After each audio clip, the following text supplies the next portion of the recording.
Aloha, everybody. This is Cathy Bilsky, the Quantum Leap, Let Light Unite show on UPRN Radio.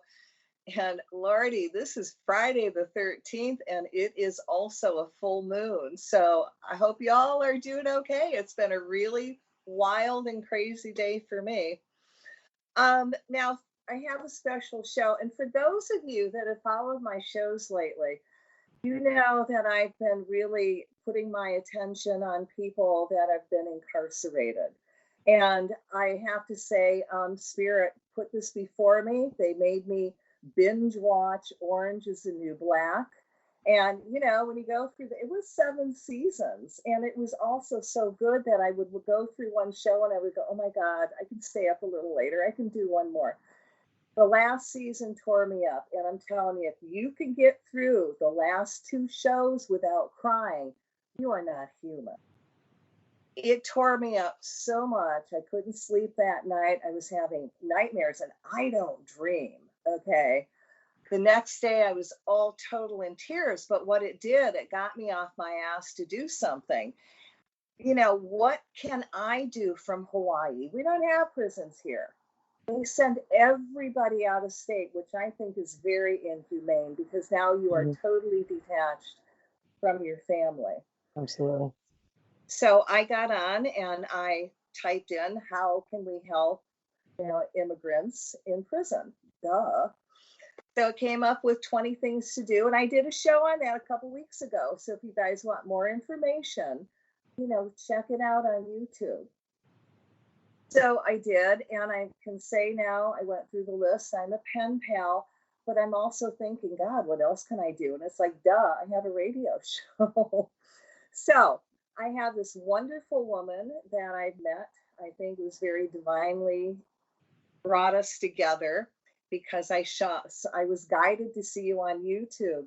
And this is Jordyn Nicole, and Jordyn Gilly Nixon. Which name should I use? Well, my middle name is Nicole, so I go by Jordyn Nicole on Facebook, but my name is Jordyn Gilly Nixon. Okay, I'll call you Jordyn. So very good. And she was talking about something that happened in one of the prisons in Florida, and she had so much passion, and she had such guts and courage. And all I could say is, I like this woman. So being the Leo that I am, I immediately got on and I invited her on the radio show. And I saw it must have been about 15 minutes later, I got a response back. And I went, oh my God, I really like this woman. She moves, And then as we started talking, we find out that we're both Leos and our birthdays are a day apart. And this is going to be our story forever. You know this, okay? Absolutely. And it's delightful. So I invited her on to talk about what is actually going on in Florida in the prison systems. Now, I don't know if you all know, but USA has the largest prison population in the world. I don't know about the land of the free and the home of the brave. We got the largest prison population, and it's growing. Every one of us is a hairbreadth away from going to prison. Now, some people have said, you're in Hawaii, what can happen there? We got a big protest going on in Mount Mauna Kea, and the government doesn't want this big telescope coming in, and the Hawaiians are protesting, and they're refusing to let them pass. Now, the government is threatening, saying that if you bring your kids up there, we're going to send CPS up there because now we're saying that you're endangering them. If any of the kapunas, which are the elders, if they have any health problems, if they have a caretaker, we're going to say that you're abusing them and you're going to go to jail over it. I mean, it's really awful. So when I say, we're a hairbreadth away from going in prison or jail or detention, you better think twice. So to me, this is really giving voice to people that have no voice. Sure. And now that I've said my piece, Jordyn, I want you to come on and tell us who you are and why are you doing this?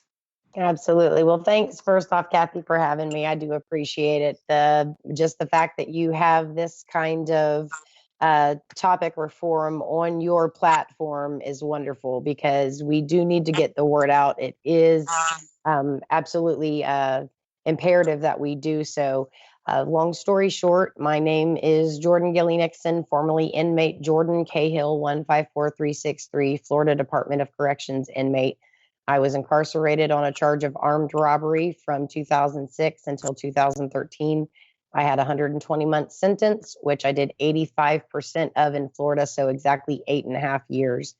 Um, the current situation that is going on in Florida prison systems is we have an abundance and a statewide epidemic right now of correctional officers and correctional staff not only engaging in corruption, but specifically abusing, disabling, and paralyzing, and also being involved in suspicious deaths of inmates that sometime later are deemed natural when the circumstances around them are very unnatural. We had a woman named Cheryl Weimar, who about 3 weeks ago is a disabled inmate confined to a wheelchair. She does have mental health issues and has had mental health diagnosis and treatment for years in the past. She was assigned a very minor job duty in prison of cleaning the toilets. However, the way that these toilets are designed, there is a small concrete wall that stands up about maybe 3 or 4 feet, and then it extends about 1.5 feet past the toilet. Well, this woman is confined to a wheelchair. So there was no feasible way for her to be able to push herself up in the wheelchair, lean over far enough to get these toilets. It's not. Nonetheless, the officer called for a security member to come. The lieutenant on staff ended up picking up this disabled woman who had a prior hip disability by her neck, slammed her on her ground or on the ground, and then him and 3 other officers proceeded to beat her. Now, this is a older woman. This is a middle-aged to older woman. This is not somebody physically fit, stout. She was feeble. They ended up dragging her on the ground, carrying her off camera, beating her again, and she is now a quadriplegic. And so the attention that Cheryl Weimar's case has garnered has opened up an entire federal investigation into the Florida Department of Corrections, but specifically Lowell Correctional Institution at this moment. All right. So for those of you that may not have watched the Orange is the New Black and have never been to prison before, what is it like? What happens when you're sentenced? And then you go from there. Okay. So upon sentencing, of course, usually if you are being sentenced, you're at the county jail or you're at a court hearing. If you're at the county jail, they take you in whatever time that next shipment will go. Shipments run per day, per institution. And so if you're in the county jail, you might wait 3 days or you might wait 3 weeks. Then they tell you to pack up all of your belongings.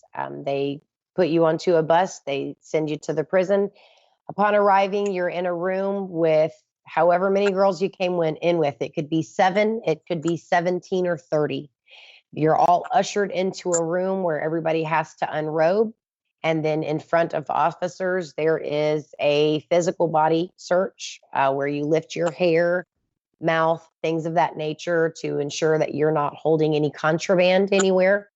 Now, let me ask you a quick question. Are there any male guards around watching this at all, or are they all females? No, they are females when you come in through that part. There are no male staff that are allowed to be in that area while the females are going through reception and orientation strip searches.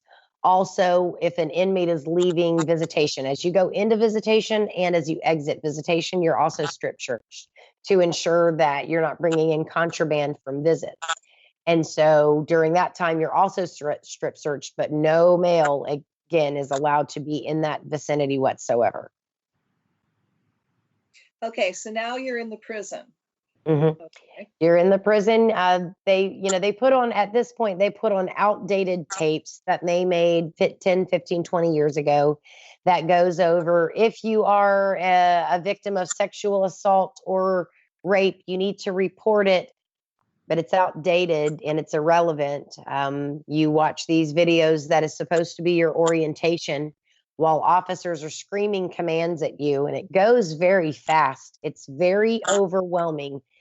Sensory wise, it's extremely overwhelming because you're cold from being undressed. You're nervous, you're fearful because you don't know what the next step or the next direction or directive is going to be. You're crying because you miss your family and you don't know what is going to be ahead of you past that moment. And then you have officers screaming at you to try to prepare you for what's about to happen once you get in there. So you go through the processing system, they assign you housing. Once you're assigned housing, you go through all of the assessment phases. So you do a scholastic assessment where they do a small educational test on you called a TABE. It's a test of adult basic education. And then that determines whether or not you would be a good candidate for literacy programs, GED or high school programs, or some kind of vocational craft past that. They go through mental health and medical exams.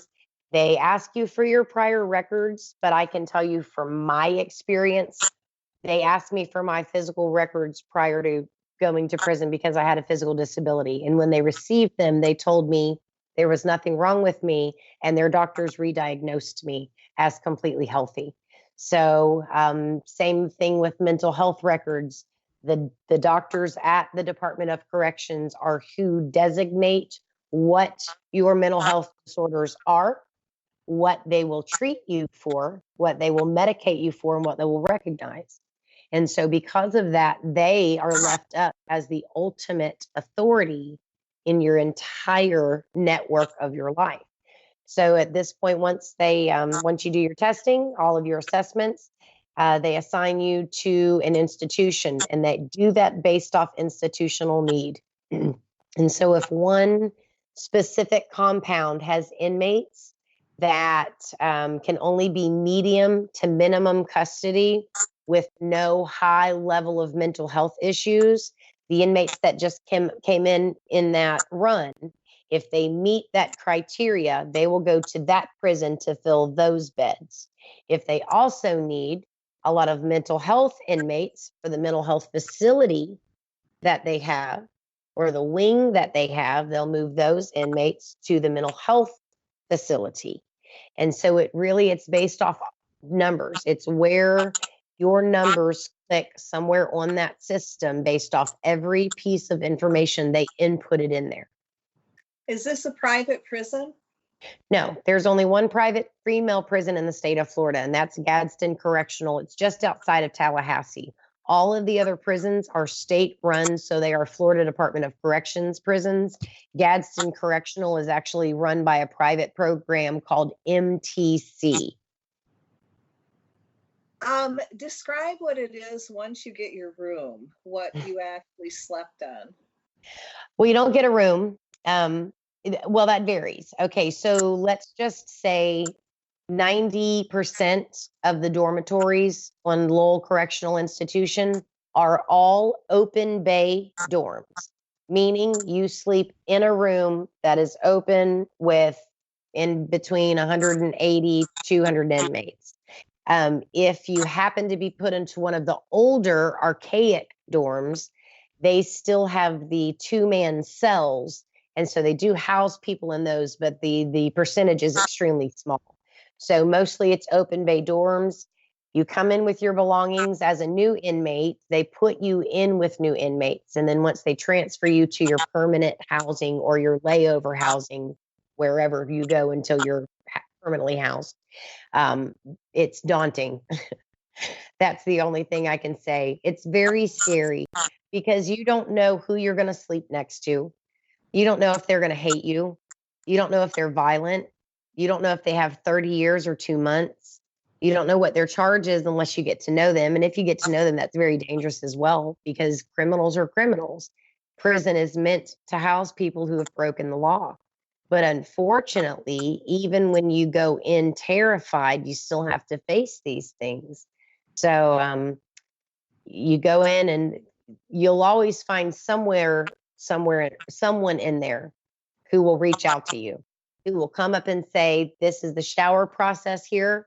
This is where we go to get our medication at this time. This is what time they pass out toilet paper. This is where we line up for lunch or dinner. So there are women in there, men, I'm sure, of course, too, that are helpful and do guide you through the process. And that is what makes it easier, is when the community that you are now amongst reaches out to you to guide you through, and especially for the girls that are brand new. All right. Did you have any challenges with gangs while you were there? Not in Florida, there's really not that problem. I know that in places like New York, California, Arizona, things like that, the gang affiliation is a much more widespread issue. In Florida, it's such a melting pot because everybody, if you're not from here, you just moved here. And we have so many people that just moved here. It's hard to keep gangs straight in Florida, really. I mean, it just is.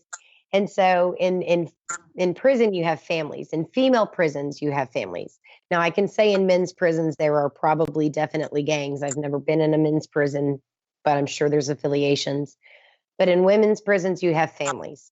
And so you'll have a woman who's been down for 15, 20, or even 30, 40 years, who's known as grandma or who's known as mom to these 15 inmates. And these are her grandkids, these 20 over here, because it's more familial. Women are compassionate and empathetic, even though they've broken the law. A woman's nature is still a woman's nature, no matter her environment or conditions. It just matters how it blossoms. And so women in there call each other brother, sister, cousin, mom, dad, things like that. So gangs, no. Families, yes. All right. Now, you told me that in the 8 years that you were there, that they shifted you around to different prisons 18 times. I did the math. It's like you were moved every 2 months. Well, the way that it ends up, so when I first, let me give you a little backstory. I had a family member that worked at Lowell Correctional Institution until 1997. And then I grew up in Marion County. And so I knew a lot of people when I first got there because I was from Marion County. So I either knew them because we went to school together, or they were friends with my brother. They were friends of friends that I knew. They worked with my mom at this office, things of that nature. So when I first got there, I was immediately shipped to Gadsden Correctional, which is outside of Tallahassee. I had to wait an entire year, do a good behavior transfer. When I did that transfer to Lowell to be closer to my family, who literally lived 3 miles down the road, I was transferred to Levy Forestry Camp, which is an addition to Lowell that has since closed down. Then I was placed on the annex. Then I was sent back to Gadsden, back to Lowell. And in between the 4 compounds of Lowell, which used to be the annex, main unit, the work camp, and the forestry camp, I was shifted between those 4 multiple times, and then to Gadsden again, then Broward Correctional, then Gadsden again. So all of those changes, yes, it's daunting. How did that affect you emotionally? And what did that do to your family? It's devastating. You take anybody and put them in a situation where they have no free will.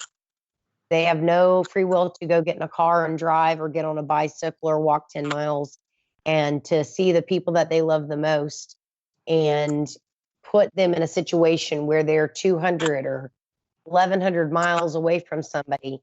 And it is devastating. You've got children who do not get to see their parents. You've got mothers who don't get to see their daughters and sons. You have all of these people that are shifted so often and so far away. Now, in Florida, there's something called Chapter 33, and Chapter 33 governs the Department of Corrections. It is the statute in which governs our entire Florida Department of Corrections. And in that, there is a clause in there that says that you can file a grievance in order to be closer to your family. And I don't know one person who's ever been approved that, not one time ever, no matter how many grievances. They send you where they need to send you. They do not try to keep you as close to your family as possible. And in fact, they feel that as a violation or a threat, really, because if you're in the same community, in the same town that you grew up in, you could have somebody throw contraband to you, or in my case, you could know officers like I did because of various reasons. And so they see it as a security risk, and they will ship you with no regard to how you feel or how your family suffers because of it. And it's depressing. It's very depressing. All right. So when you're able to make a phone call, and I know you've been out for a while, but you're still in the loop. Okay. What does it cost to make a phone call? Okay.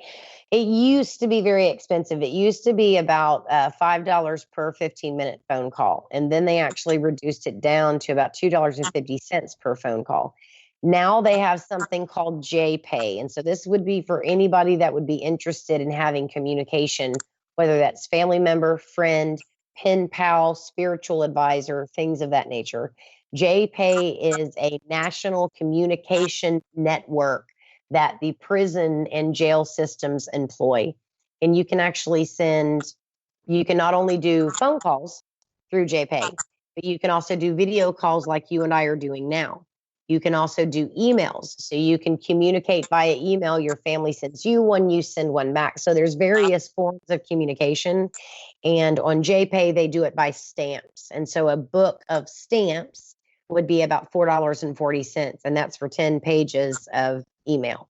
And so they have various ways that you can actually contact your family. But again, it does all cost money.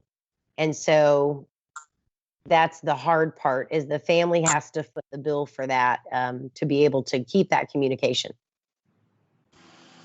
Do you know the logic behind I'm a pen pal, and it was said in the letter that I can't send stamps.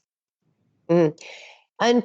Okay, so back when I was incarcerated, stamps used to be a form of currency.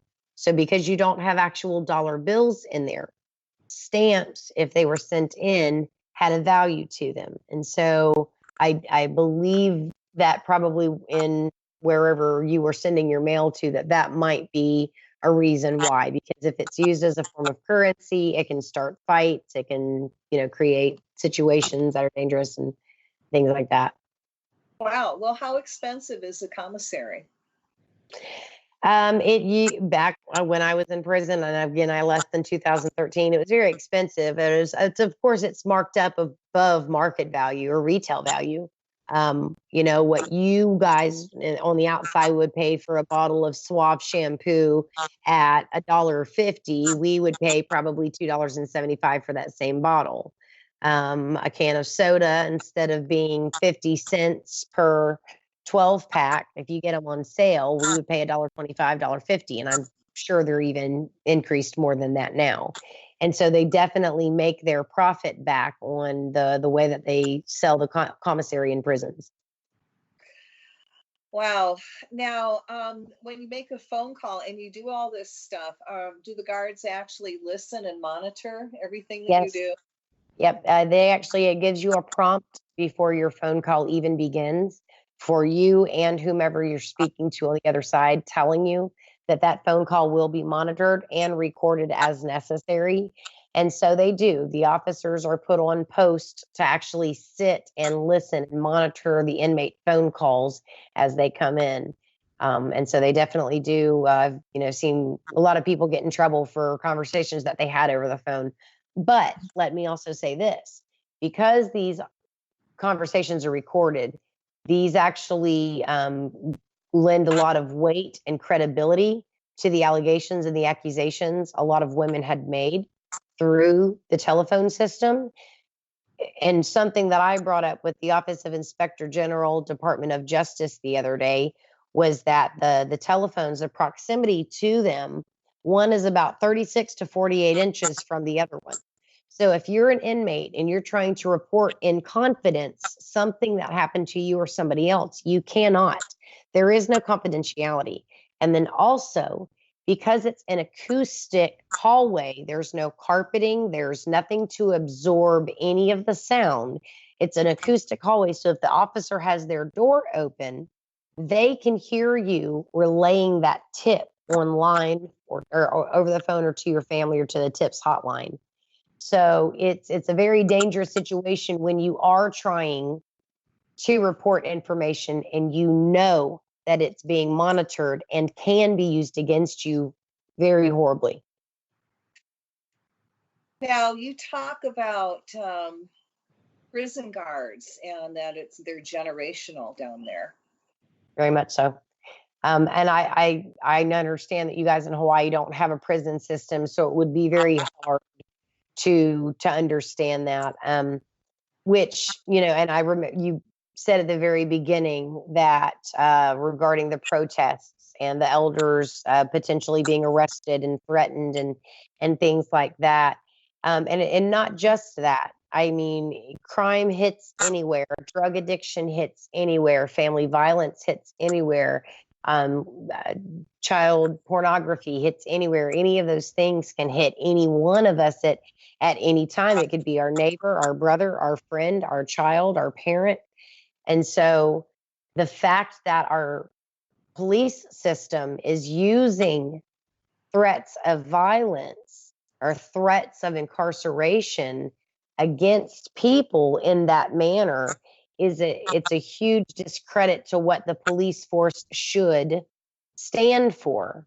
And I wish the officers knew how easy it could affect them in the same way that it affects everybody else.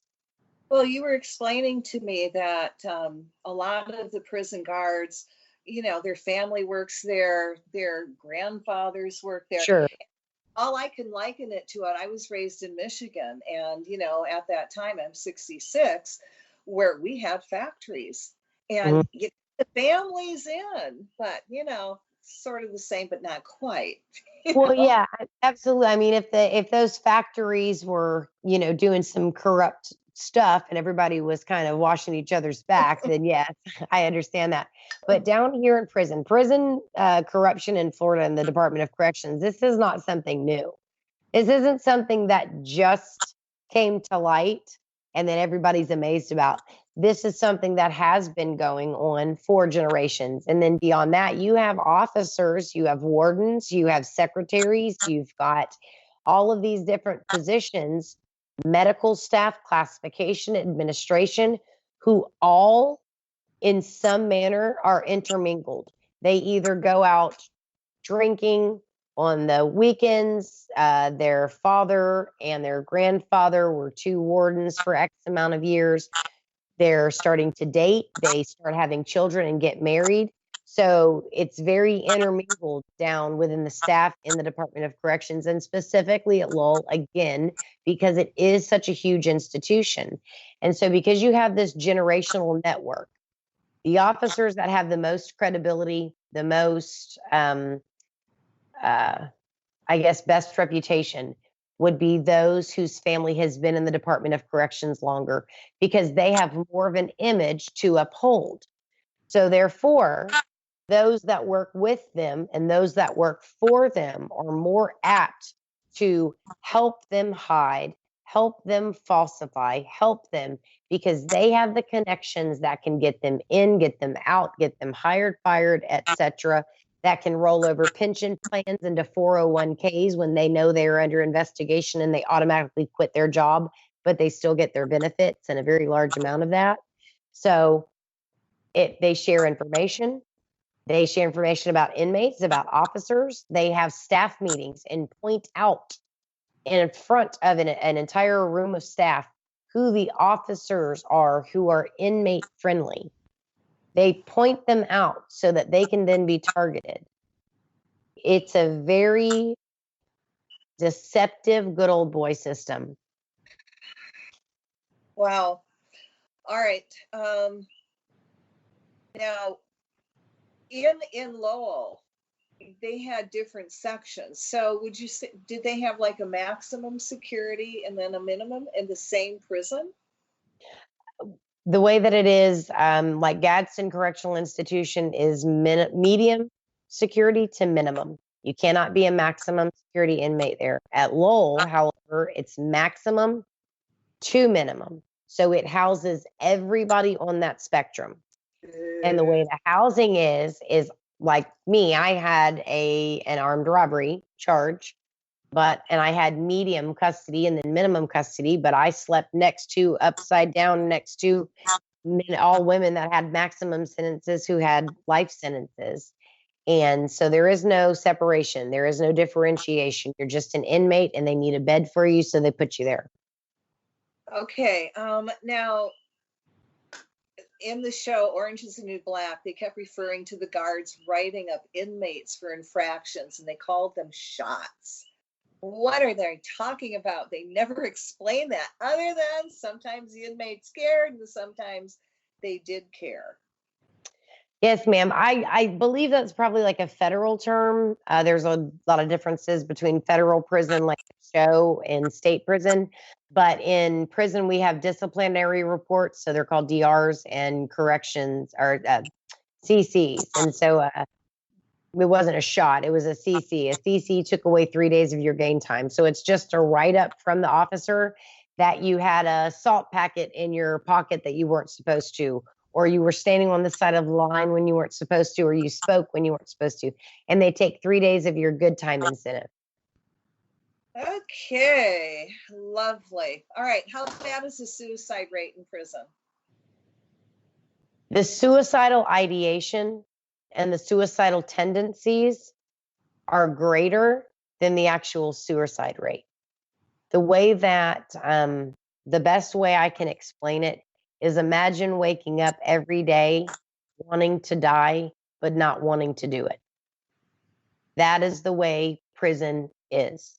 You're so afraid that you won't follow through. You're so afraid that if you do follow through, your children, your loved ones, anybody that knew you is going to be devastated. You feel weak. So the suicide rate is not that high.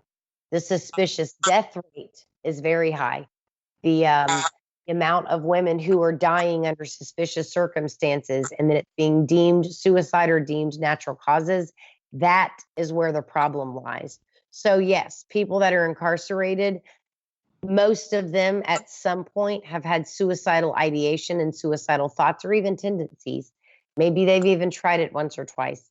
But the rate is not as high as the suspicious death rate is in the Florida Department of Corrections and Lowell specifically. Wow. All right.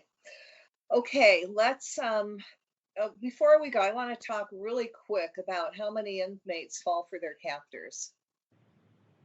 I think a lot. And it really depends on the circumstances, how long you knew that specific officer or they knew you, what the conditions were, whether it was just passing by acquaintance or working side by side next to somebody. But I think very much so, because you are so isolated from the opposite sex, or you want to act on a same sex arrangement. And it's very difficult because your senses are all still there. You're still a human. You're still a woman. Your body still responds the same way. And so it's very easy, even though somebody's a jerk, somebody is rude to you one day, but he's nice to you the next. The first time he's nice to you, the first time, it makes you feel so good for that moment. And you haven't felt that way usually in years. Wow. All right. All right, now let's talk about some positive stuff. Okay, so how can we protect and ensure accountability for inmates and staff? Okay, first thing we need to do is body cam. Every arresting agency in our nation right now is doing our securing media, from captures to car chases, with body cameras. You have Department of Corrections officers that are in there while women are sleeping, while they are medicated, while they are invalid, while they're unable to get themselves out of bed sometimes. You've got youthful offenders in there from the age of 14 until 24. And to not have body cameras inside a prison institution for immediate recording and uploading to a secure server is ridiculous, and it needs to be done. We need to get a bill started here in Florida to secure body cameras for all Department of Corrections staff. Okay, and I just have to say, because we skipped over this, what kind of bed did you sleep in? Oh, it was horrible. They take an old mattress. I mean, it might have been 10 years old when I got it. And the way that it is, it's a very hard, thick vinyl on the outside, and it's got a bunch of, cotton stuffed in it. Usually these are so beat up, they've been kicked, they've been cut because officers look for contraband. They pull all the stuffing out. So you have to literally stuff it into your bed and then fold the end of the vinyl, pack it like a pillow, and then fold it, and then usually lay on about 3/4 of about of a space of mattress instead of the full mattress. All right. Well, people are in prison, but they should be treated humanely, and those people are making money. Yes, very All much right. so.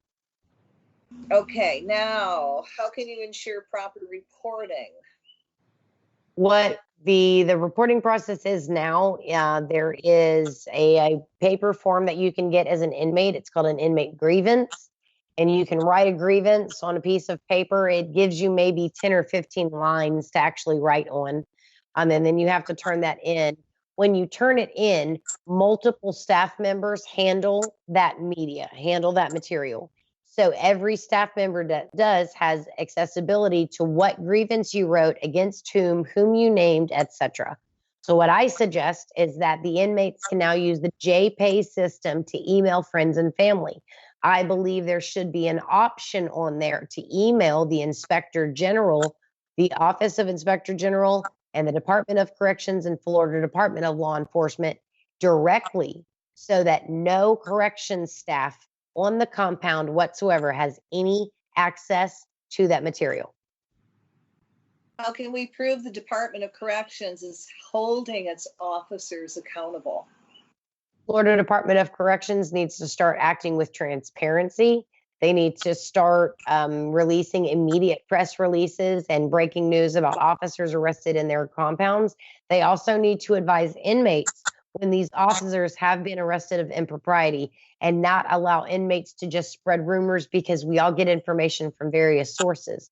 So if prisons want all of this to change and to be more in a positive, reconstructive, reforming, rehabilitative light, they're going to have to start doing these things. I have to ask you, since Trump came in power, have you noticed more immigrants being thrown in Florida prisons? I can't say that I have, because I'm not there right now. So, and of course I left before Trump even ran for president. So I haven't actually seen that. Okay. All right. So,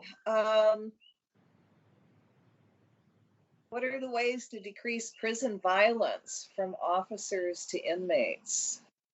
One of the ways, obviously, to offer safe reporting for inmates to feel secure that when an act of assault happens, that they have a means of communication that is truly going to take that assault serious and investigate it.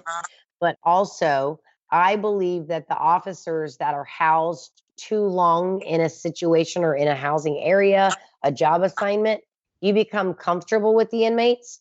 You become, if you're a predator, you start picking out weak points and when they're vulnerable and things like that. So I believe these officers should have to move their job assignment every quarter at Lowell.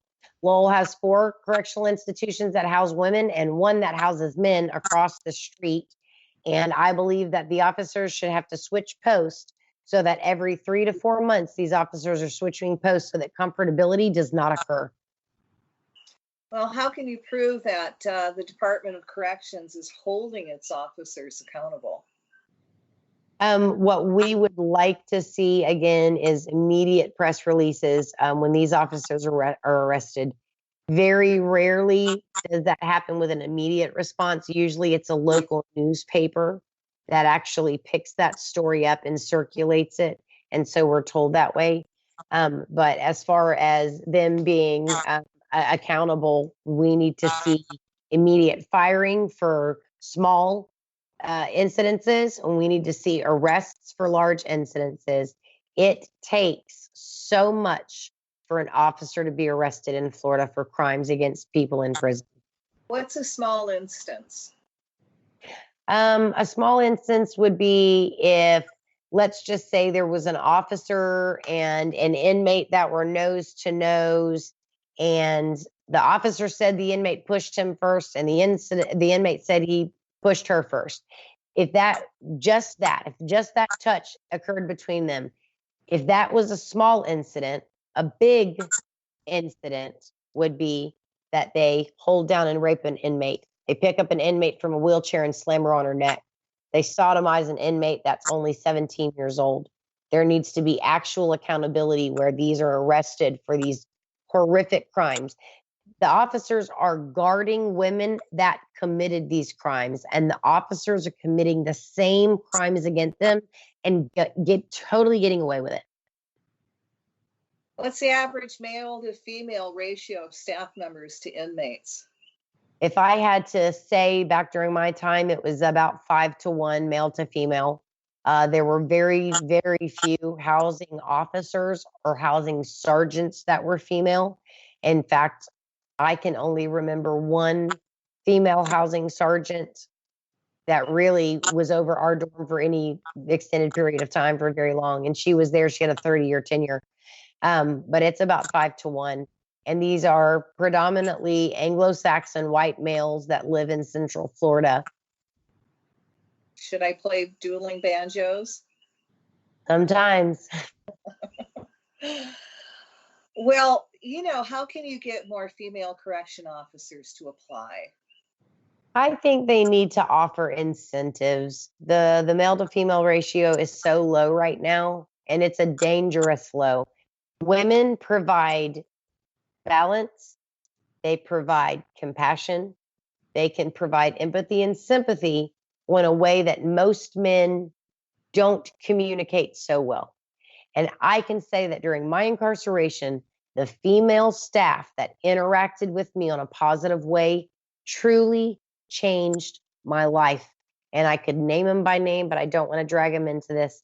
These women truly changed my life. So we need to offer incentives, tax credits to females coming into the Department of Corrections, salary incentives, vacation bonuses, anything to assist them in coming into this place and giving it a balance that's necessary.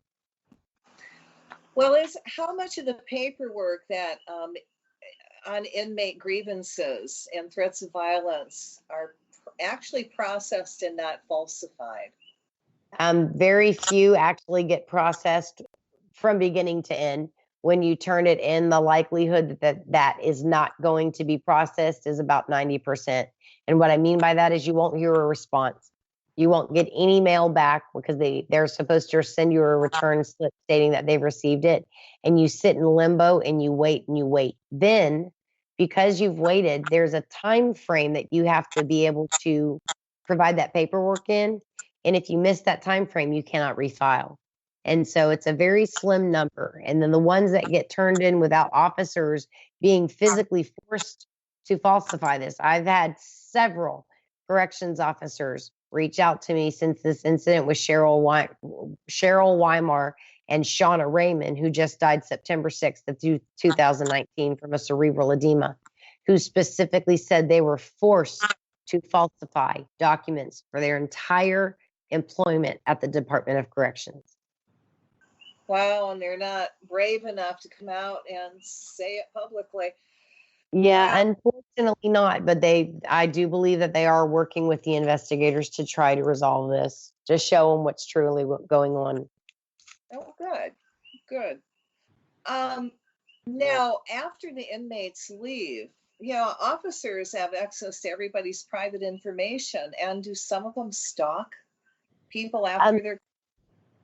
Yes, well, and I would say stalk, yes, because I'm sure some of them do. The likelihood of that is probably very high. But while I was incarcerated, I had numerous male officers refer to the fact that I was from Marion County, and then they would speak specific things about me that they did not know. There was no social media when I went to prison. There was no Facebook. There was no Instagram. There was none of that. It did not exist.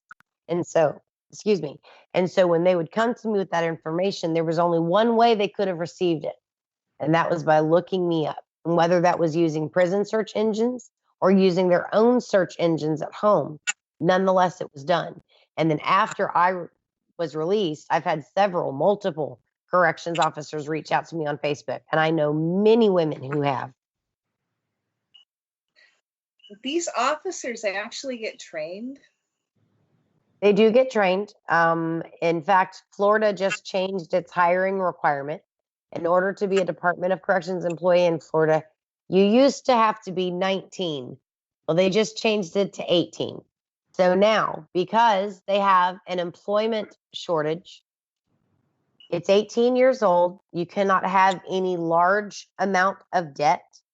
You cannot have any serious misdemeanor charges. And you have to be of good moral character. So they do go through training, but how would you like it if an 18-year-old was in charge of 16-year-old girls in an authoritative capacity at Lowell Correctional Institution? At 18, you do not have enough wisdom in your life to be able to handle people who are in there for life sentences. It's simply inappropriate.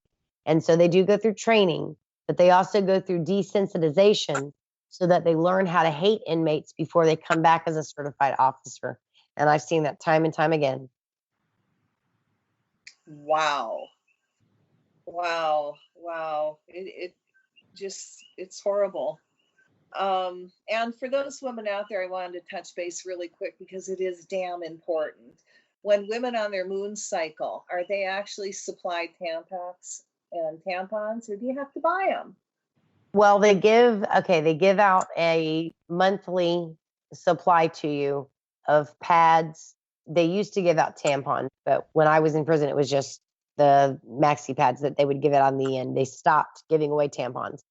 But they give you a roll of toilet paper each week.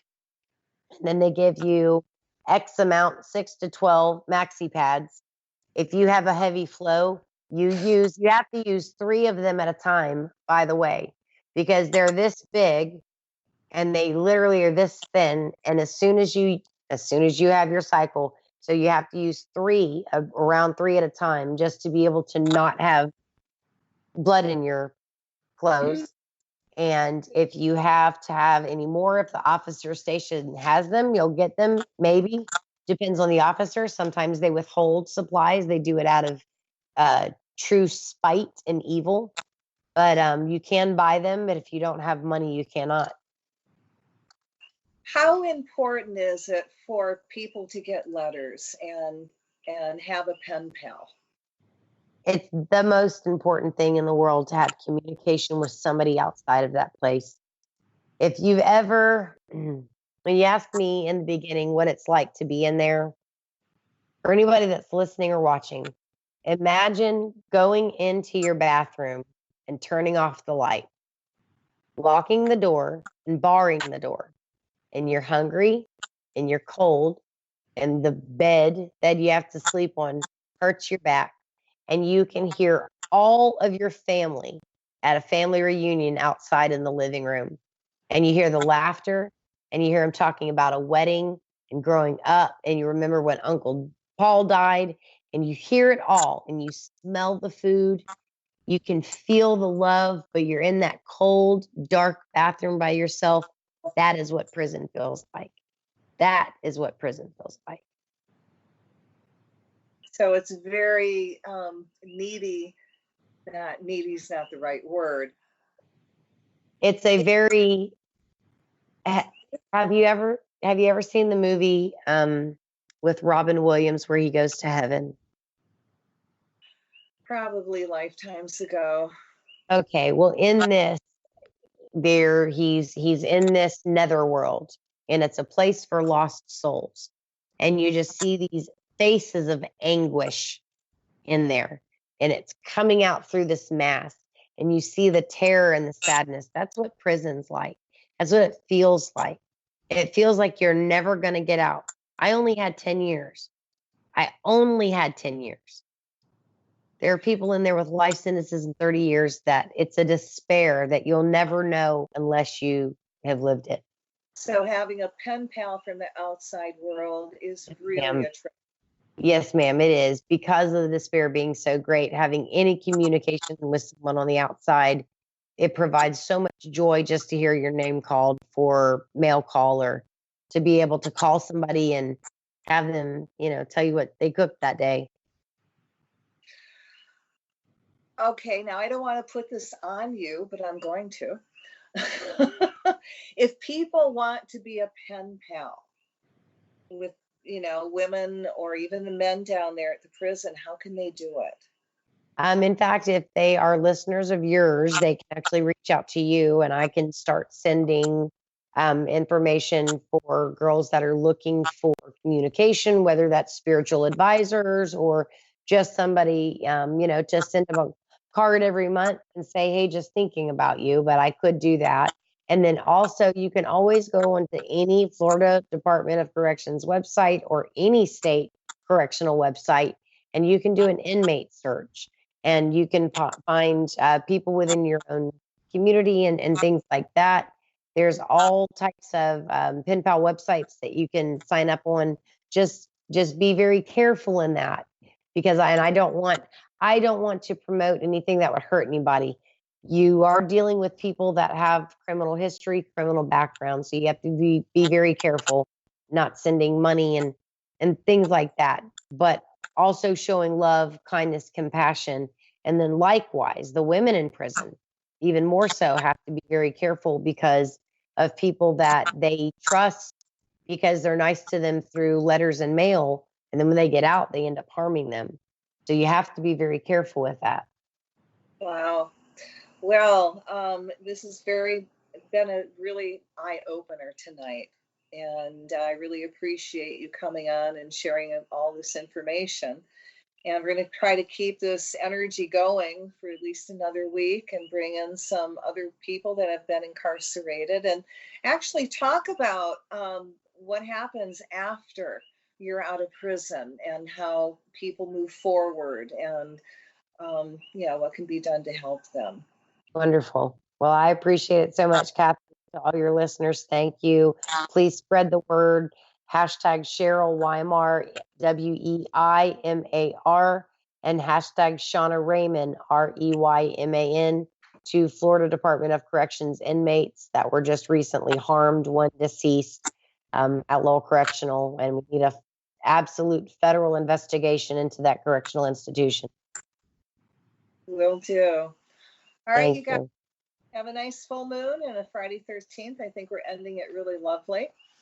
And next week, we're going to continue and talk more about prisons because, again, guys, it's time light is really shed on this. And people are doing it. They're bringing it out. And the more we talk about it, the more change is going to happen. Yes, ma'am. Thank you so much for your time. All right. Aloha. Good night. Good night, everybody. Aloha.